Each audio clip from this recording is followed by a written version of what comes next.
Operation shield અંતર્ગત જે સાંજના 5 થી 6 વાગ્યા દરમિયાન ગાંધી હોસ્પિટલમાં ડ્રોન એટેક થયો છે એ અંગેનું મોક ડ્રીલ યોજવામાં આવેલ.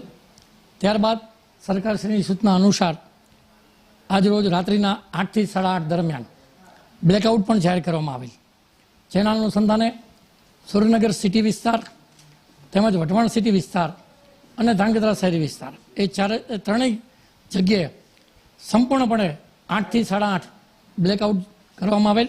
અને પીજીવીસીએલ તરફથી જે સુરેન્દ્રનગર શહેરી વિસ્તારમાં અને વઢવાણ વિસ્તારના થઈને જે 4 ફીડર હતા એને બંધ કરવામાં આવેલ. અને ત્યારબાદ ધાંગધ્રાના પણ ફીડર બંધ કરી અને સંપૂર્ણપણે બ્લેકઆઉટનું પાલન થાય એ પ્રમાણે સુનિશ્ચિત કરવામાં આવેલ. અને બધા તરફથી સહકાર મળેલ અને આ જે બ્લેકઆઉટ છે એ સફળતાપૂર્વક પાર પાડેલ હતું. મારું નામ મકવાણા જતીન છે. અમે ધાંગધ્રાના વેપારી છીએ. આજરોજ તારીખ 31/5/2025ના રોજ સરકારશ્રી દ્વારા જે બ્લેકઆઉટ નિમિત્તે સિંદૂરના નિમિત્તે જે અંધારપટનું આયોજન કરેલું હતું, જેમાં સમગ્ર વેપારીઓએ ધાંગધ્રાના સાથ સહકાર આપેલો. ધાંગધ્રામાં સંપૂર્ણ વેપારીએ અંધારપટનો અમલ કરેલો હતો.